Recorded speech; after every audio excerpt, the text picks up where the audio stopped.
Good morning दोस्तों, कैसे हैं? उम्मीद करता हूँ बहुत अच्छे होंगे। आज हम मॉडल पेपर के बारे में बात करने वाले हैं कि मॉडल पेपर कैसे आएगा। कि जो कक्षा 10 का जो बोर्ड एग्जाम में मैथमेटिक्स है वो कैसे कैसे क्वेश्चन को राइज कर सकता है। आप लोग को इस मॉडल पेपर में क्वेश्चन ऐसा देखने को मिलेगा जो सीधा सीधा इस पैटर्न को चेंज कर रहा है।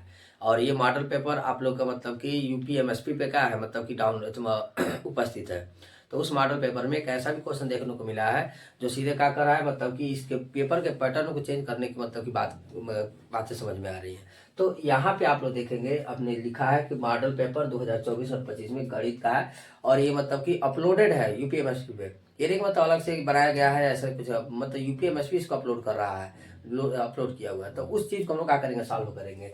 अब यहाँ पे देखेंगे क्वेश्चन कैसे कह रहा है। पहले तो आप लोग इंट्रोडक्शन जो दिया उसको हम यहाँ पे नहीं लिखा है, सिर्फ यहाँ पे जो क्वेश्चन दिया हो खंड औस की जो बात करेंगे, जो 20 बहुविकल्पी आएंगे मल्टीपल एमसीक्यू क्वेश्चन, उसकी क्या करें यहाँ पे चर्चा हम लोग करने वाले हैं। तो अब यहाँ पे पहला क्वेश्चन दिया हुआ है किन्हीं दो संख्याओं का एलसीएम तथा एचसीएफ 3 है। देखिए एलसीएम दो संख्याओं का एलसीएम तथा एचसीएफ कितना है, 3 है। तो संख्या एक संख्या क्या है, 12 है।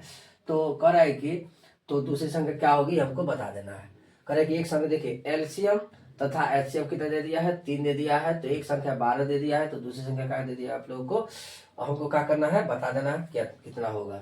तो अब यहाँ पे देखिएगा, आज हम क्या जानते हैं, हमारे पास सूत्र होता है एलसीएम गुणे एचसीएफ बराबर होता है पहली संख्या, ये ना होता है पहली संख्या गुणे दूसरी संख्या। अब एलसीएम भी आपका 3 है और कि एचसीएफ क्या है, 3 है। यानी 3 एलसीएम भी है, एचसीएफ भी कितना है, यहाँ पे 3 ही है। तो पहली संख्या इसमें कितनी है, 12 है। सॉरी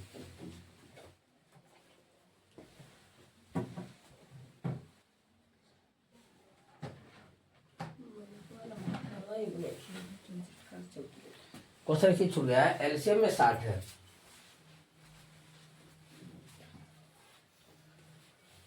चलिए ठीक है, देख लेते हैं यहाँ पे। आप आइए क्वेश्चन शुरू करते हैं कैसे हमको करना है। अब क्वेश्चन कैसे हमको करना है ये यहाँ पे हम चर्चा कर लेंगे। लिखेंगे, देखिए यहाँ पे दिया हुआ है कि नहीं दो संख्याओं का एलसीएम का है 60 और एचसीएफ कितना है, 3 है। तो एक संख्या 12 है, तो दूसरी संख्या क्या करना हमको, क्या होगी क्या करना बताना। आपके ऑप्शन दिए हैं यहाँ पे, ए में 20, बी में 15 और सी में 80 और कितना हो जाएंगे, डी में कितना हो जाएंगे, 36 हो जाएंगे। इस पर हम बात करेंगे। अब यहाँ पे हम क्या जानते हैं कि कि देखिए एलसीएम बराबर क्या होता है। तो एलसीएम देख ले हम लोग, तो एलसीएम गुणे क्या होता है, एचसीएफ बराबर होता है पहली संख्या, क्या होता है, पहली संख्या गुणा कितना होता है, दूसरी संख्या होता है, यही होता है एलसीएम। अब यहाँ पे चर्चा करेंगे तो एलसीएम कितना मिला हम लोग, तो एलसीएम देखेंगे यहाँ पे एलसीएम कितना मिला है, 60 मिला हुआ है। 60 गुणा एचसीएफ कितना मिल गया हम लोगों को, तो एचसीएफ मिला आप लोगों को 3 मिला हुआ। तो कितना लिखना है यहाँ पे, 3 गुणा कितना मिले यहाँ पे, पहली संख्या कितनी मिली है, 12, दूसरी संख्या का अगर हम लोग ज्ञात करना है तो दूसरी संख्या हो जाएगा। इतनी बात समझ में आ रही है। अब 12 बताइए, तो अब यहाँ पे 12 25 कितने मिल जाएंगे, 60 मिल जाएंगे। यानी 5 गुणे कितना मिल जाएंगे, 3।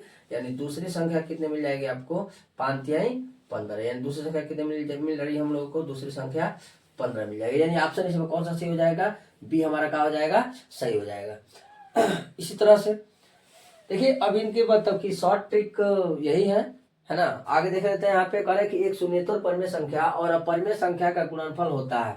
यानी एक परिमेय संख्या हो और एक क्या हो, अपरिमेय संख्या हो, तो हमेशा उनका गुणनफल क्या होगा। तो यहाँ पे दिया सदैव अपरिमेय, सदैव परिमेय और क्या हो जाएगा 1। तो आप लोग हम बताए थे और कि टॉपिक में पिछले जो क्वेश्चन में पढ़े होंगे, तो हम बताए थे कि कोई भी परिमेय संख्या हो और अपरिमेय संख्या हो, तो परिमेय संख्या अगर अपरिमेय संख्या किसी में गुणा कर दे, भाग कर दे, जुड़ जाए, घट जाए, तो क्या बनाता है, उसको अपरिमेय बना देता है। तो सदैव क्या हो जाएगा यहाँ पे, अपरिमेय संख्या हो जाएगा। क्या हो जाएगा, अपरिमेय संख्या। यानी एक परिमेय संख्या एक अपरिमेय संख्या जब गुणा करेंगे तो क्या हो जाएगा यहाँ पे, अपरिमेय संख्या सदैव के लिए हो जाएगा। अब यहाँ पे तीसरी बात आती है, कह रहे हैं कि रेखा युग्म समीकरण में x + 2y - 5 और 4x + में 8y - कितना 20 के हल होंगे। अब बताना है कि कैसे हल होंगे, अद्वितीय हल होगा, अपरिमित हल होगा, क्या हो जाएंगे, कोई हल नहीं होंगे, इसके बारे में हमको बताना है। तो आप लोग हम बता दें, यहाँ पे हम देखेंगे तो देखिए a1 का वैल्यू कितना मिल जाएगा आपको यहाँ पे, कि a1/a2 b1/b2 बराबर c1 का मिल जाएंगे c2। इसमें चर्चा कर ले हम लोग। तो अब यहाँ पे देखेंगे हम लोग तो A1 का मान कितना मिला है 1, और A2 का मान कितना मिला है यहाँ पे 4 मिला हुआ है। B1 का मान कितना मिला हुआ है 2 मिला हुआ है, और B2 का मान कितना मिला हुआ है यहाँ पे 8 मिला हुआ है। C1 का मान कितना मिला हुआ है माइनस में, मतलब कि 5 मिला हुआ है, और C2 का मान कितना माइनस में 20 मिला हुआ है। तो माइनस माइनस कट जाएंगे। अब यहाँ पे देखेंगे हम लोग, तो यहाँ भी 1/4 मिल रहा है, 1/4। यहाँ पे कितने मिल जाएंगे 2 दूनी 4, मतलब कि 1/4। फिर यहाँ पे 5 चौक 20, 1 का मिला है 4। यानी हम देखें तो सभी देखिए A1 बराबर A2 बाई B1 बराबर B2 बाई C1 बराबर क्या मिला है आपको C1 बाई C2 का आपको यहाँ पे मिल रहा है। और जब ऐसा मिल जाता है तो आप लोग हम बताए थे कि ये क्या हो जाएगा समपाती, क्या हो जाएंगे ये समपाती हो जाएगा। और जब समपाती होगा, जब संपाती होगा तो संपाती के लिए क्या होता है, मतलब कि अनेक हल होते हैं, जितने चाहे उतने हल का कर ले निकाल ले। तो यहाँ पे कहा हो जाएगा हमारे पास, मतलब अपरिमित रूप से कहा हो जाएंगे अनेक हल हो जाएंगे। यहाँ पे कोई मतलब कि जितने चाहे उतने हल का कर सकते इसका निकाल सकते हैं। तो ये हो गया हमारा अपरिमित रूप से अनेक हल, कोई दिक्कत। अब अगली टॉपिक हम बात कर लेते हैं, अगला क्या हो जाएगा हमारा। तो अगला देख ले हम लोग, तो अगला क्वेश्चन हमारा क्या हो जाएगा यहाँ पे, चौथा क्वेश्चन दिया हुआ है कि वह सबसे बड़ी संख्या जिसमें 70 और 125 से विभाजित करने पर क्या होता है क्रमशः शेषफल कितना होता है 8 हुआ, कितना आ जाता है यहाँ पे 5 आता है। कह रहा है कि 5 और 8 प्राप्त होता है, तो बताना है उस दूसरी संख्या क्या होगी, दूसरी संख्या को क्या करना है यहाँ पे बता देना है कि दूसरी संख्या कितनी हो जाएगी। तो अब यहाँ पे देखेंगे हम लोग कि वह कौन सी संख्या है जो मतलब क्या है, कह रहे कि यहाँ पे कह रहा है कि इतना मतलब कि 70 और 125 को विभाजित करने पर क्रमशः शेषफल कितना आता है 5 और कितना है 8 है। तो आप लोग जानते हैं इन दोनों क्या करेंगे हम, मतलब कि घटा करके एलसीएम निकाल लेंगे, क्या मिल जाएगा हमको क्वेश्चन मिल जाएंगे। तो कितना मिल जाएगा यहाँ पे 70 में से कितना घटा लें हम लोग यहाँ पे 5 घटा लें, और यहाँ पे मतलब कि दूसरे में क्या नाम है 125 में से कितना घटा लें हम लोग यहाँ पे 8 घटाने वाले हैं। क्या मिल जाएगा आप लोगों को माइनस में 8 घटा लें। अब घटाएंगे तो इसमें कितना मिल जाएंगे आपको 65 मिल जाएंगे। यहाँ घटाएंगे तो मतलब कि 15 60 या कितना मिल जाएंगे 7, और फिर कितना मिल जाएगा आपको 170 मिल जाएगा। अब इन दोनों का क्या करेंगे एलसीएम निकालेंगे, 165 और 17 का निकाल लीजिए एलसीएम, तो कितना मिल जाएंगे बताइए। तो यहाँ पे निकालेंगे तो कितना मिल जाएगा 65 और कितना मिल जाएंगे 117। अब दोनों का करना हमको एलसीएम निकालना है, जब दोनों का एलसीएम निकालेंगे तो कितना मिल जाएंगे आपको, सॉरी एचसीएफ निकालना, क्योंकि कह रहा है कि वह सबसे बड़ी से बड़ी संख्या जिसमें 70 और 125 को विभाजित करने पर क्रमशः कितना होता है 5 और 8, यानी एचसीएफ निकालना इसका। तो अब 65 को तो कितना मिल जाएंगे 13 गुणे 5, यहाँ कितना मिल जाएंगे आपको 13 गुणे 9। तो अब यहाँ पे हमको क्या मिल जाएंगे, यहाँ पे देखिए तो कह रहा है इसमें, तो अब देखिए यहाँ भी 13 है और यहाँ भी क्या है 13 है, तो एचसीएफ इसे कितना मिल जाएंगे आपको 13 मिल जाएंगे। यानी वो बड़ी से बड़ी संख्या कितनी हो जाएगी बच्चा आपका 13 हो जाएगा, जिसे क्या करने पर भाग देने पर ये 70 और 125 को कहा जाए, मतलब विभाजित करने पर शेषफल 5 और 8 प्राप्त हो जाएगा। तो ये बात आप लोग समझ में आ गया। अब अगली बात कर लेते हैं यहाँ पे अगले क्वेश्चन की, कि अगला क्वेश्चन क्या दिया हुआ है।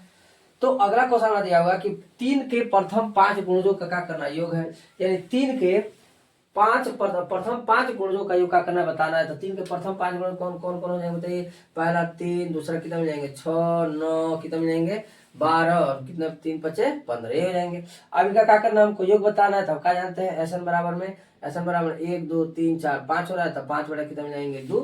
देखिए प्रथम पद और ये पता ही है, तो कितना मिल जाएंगे आपको 3 प्लस कितना मिल जाएंगे 15, और फिर कितना मिल जाएंगे यहाँ पे n/2 a प्लस l होता है, तो 5/2, और यहाँ पे कितना 15 3 कितना मिल जाएंगे 18, 2 से काट दे कितना कट जाएगा ये 9 बार में, और 9 5 कितना मिल जाएंगे आपको 45। तो अब इसमें हमको बताना दिया हुआ है 3 के प्रथम 5 गुणजों का मान, यहाँ 45 दिया है, 55 दिया, 65 और 75। तो कौन सा हमारा सही हो जाएगा 75 का हो जाएंगे सही हो जाएंगे, बाकी सब का हो जाएंगे गलत हो जाएंगे।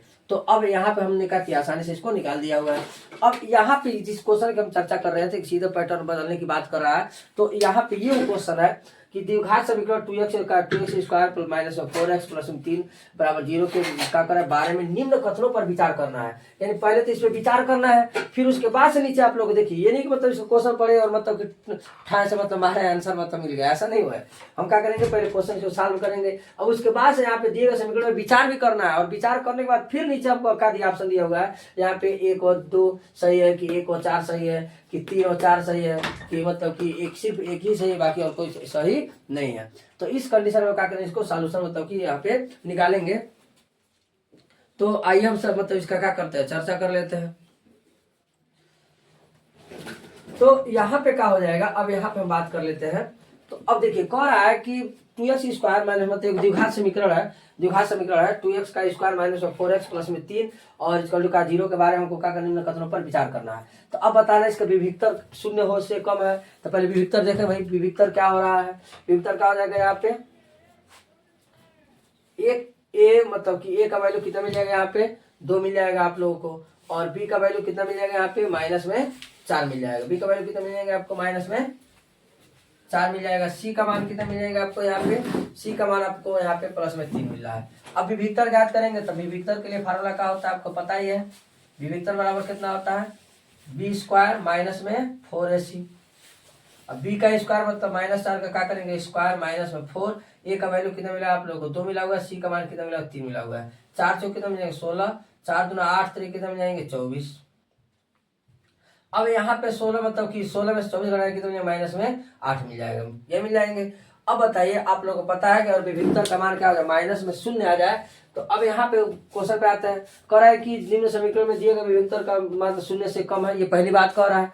दूसरा क्या कह रहा है समीकरण में कोई मूल वास्तविक नहीं है, तो कोई मूल वास्तविक नहीं, ये भी बात सही है भाई, मतलब कि कोई मूल वास्तविक नहीं होंगे, क्योंकि देखिए जब भी माइनस में आ जाता है तो उसका कोई मूल वास्तविक नहीं होता है। तीसरा कह रहा है कि समीकरण के विविक्तर 0 है, ये बात बिल्कुल क्या हो रहा है गलत हो रहा है, यहाँ पे मतलब 0 नहीं है, कुछ ना कोई अंक आ रहा है वो भी माइनस में आ रहा है।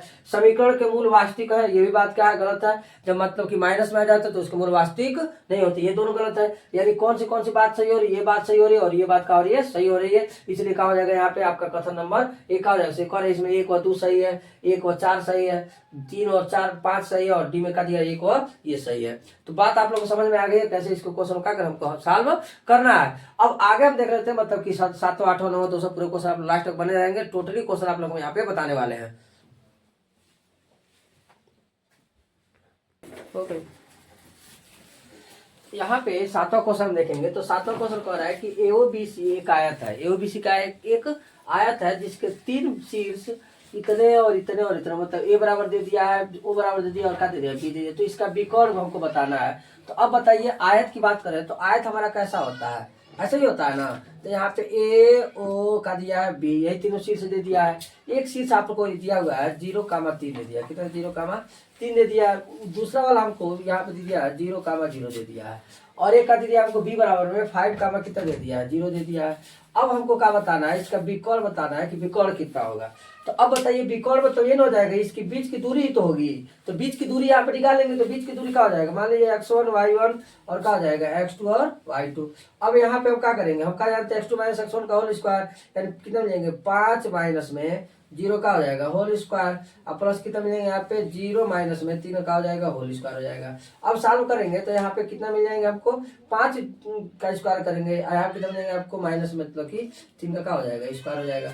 5 5 कितने मिल जाएंगे 25 मिल जाएंगे, और यहाँ पे 3 तरह कितना मिल जाएंगे 9 मिल जाएंगे, 25 और 9 कितना मिल जाएगा रूट में 34 मिल जाएंगे। यानी इसका जो आंसर हो जाएगा वो कितना आ जाएगा यहाँ पे रूट में 34 हो रहा है, कहा जाएंगे इसके आंसर हो जाएंगे।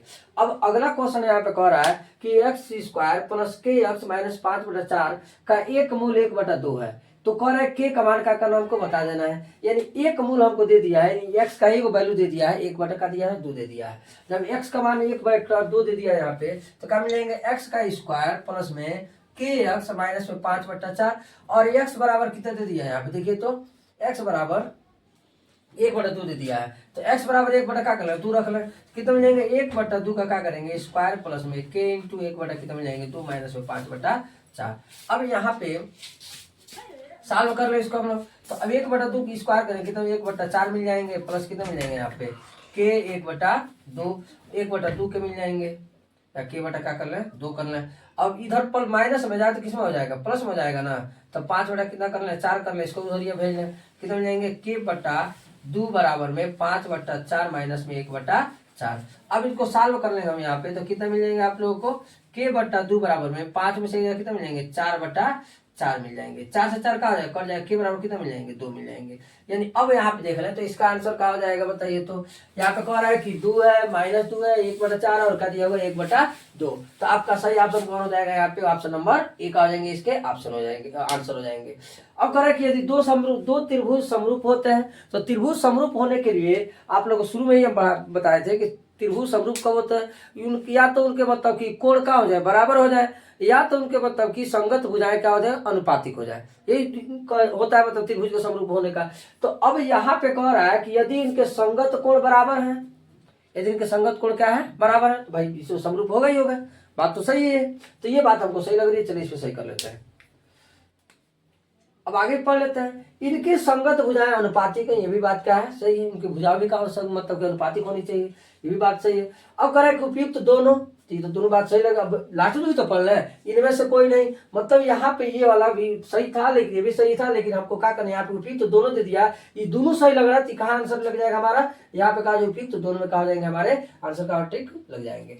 अब यहाँ पे आइए 10वां क्वेश्चन कह रहा है कि यदि एक समकोण त्रिभुज जितना में कोण सी का 90 है, AC बराबर इतना दिया हुआ, BC बराबर इतना दिया है, तो बिंदु C से जाने वाली माध्यिका की माप का करना हमको बता देना है कि माध्यिका की मतलब माप क्या होगी। अब यहाँ पे देखेंगे हम लोग कि मान लीजिए हमने एक बनाया एक त्रिभुज, यहाँ पे क्या किया हमने C को रख दिया, और यहाँ पे क्या हो जाएगा हमारा